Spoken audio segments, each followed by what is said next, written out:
मित्रांनो, आतापर्यंत आपण अनेक गोष्टी ऐकल्या असतील परंतु एक अशी गोष्ट मी आतापर्यंत तुम्हाला सांगणार आहे की खरं म्हणजे की आपला भारत हा विविध संस्कृतीने नटलेला देश आहे.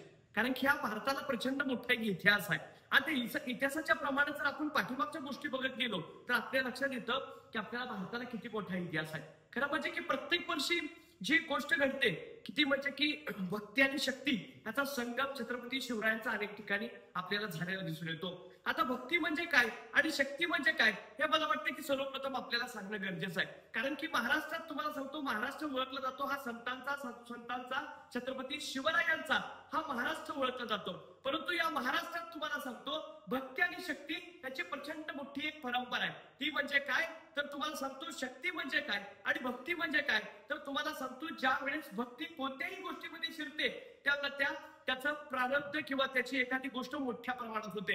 म्हणजे पाण्यात ज्या आपल्या भक्ती शिरते त्या पाण्याचं रूपांतर तीर्थमध्ये होतं. लक्षात ठेवा, ज्यावेळेला माणसामध्ये भक्ती शिरते त्या माणसाचं देवांतरामध्ये रूपांतर होतं.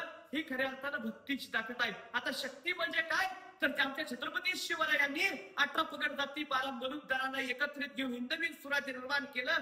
ती शक्ती आणि ती भक्ती ही दोन एकत्र कधी आली हे तुम्हाला सांगतो. खऱ्याच अर्थानं ज्या छत्रपती शिवाजी महाराजांनी हिंदवी स्वराज्य निर्माण केलं तसंच तुम्हाला सांगतो या महाराष्ट्राच्या मातीत अभंगाच्या माध्यमातून सर्वत्र महाराष्ट्राने जगाला प्रेरणा देण्याचं काम केलं ते जगद्गुरु तुकाराम महाराज. आता तुम्हाला सांगतो जगद्गुरु तुकाराम महाराजांचा जन्म झाला होता 1607 मध्ये आणि आमच्या छत्रपती शिवाजी महाराजांचा जन्म झाला होता 19 फेब्रुवारी 1630 ला आणि खऱ्या अर्थानं तुकाराम महाराजांचा मृत्यू झाला 1650 ला. म्हणजे साधारणतः 20 वर्षाचं अंतर या दोघांच्या मध्ये होतं. 20 वर्षाचा कालखंड या दोघांच्या मध्ये समांतर होता.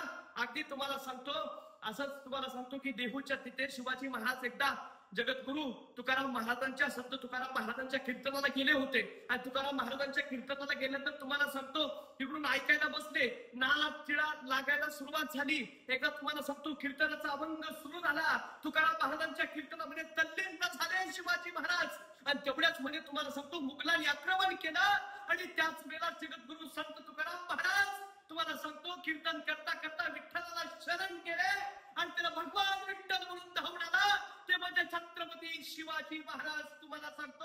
आणि मुघलांच्या फौजेवरती आक्रमणाला महाराज तुडून पडले आणि आमच्या जगद्गुरु संत तुकारामांचं रक्षण केलं. आणि तुम्हाला सांगतो तिथं शक्ती आणि भक्ती या दोघांची भेट झाली. म्हणून तुम्हाला सांगतो आज सुद्धा महाराष्ट्रात शक्ती आणि भक्ती हा संगम प्रत्येक वर्षी मोठ्या प्रमाणात धारकऱ्यांच्या आणि वारकऱ्यांच्या कडून साजरा केला जातो. हे खऱ्या अर्थानं महत्व आहे. मित्रांनो, तुम्हाला एकच सांगायचं आहे, या माध्यमातून बोलायचं कारण एकच होतं आपल्या समोर की लक्षात ठेवा आज लोक भक्ती आणि शक्ती सगळं काही विसरत चाललेले आहेत आणि कुठेतरी आज कलियुग आला. आज कुठेतरी कलियुग आल्यानंतर आपण वाईट गोष्टीच्या नादाला लागलो, आपण कुठेतरी वाईट गोष्टी करायला लागलो. ह्याचं कुठेतरी आपल्याला विस्मरण झालं आणि म्हणून आपल्याला सांगावंसं वाटतं की छत्रपती शिवरायांचा विचार आणि जगद्गुरु संत तुकारामांचा विचार हे ज्यावेळेला आपण एकत्रित करू त्यावेळेला नक्कीच आपण कलियुगावरती मात करू. एवढं मात्र मी तुम्हाला नक्की सांगतो, एवढं बोलतो आणि थांबतो.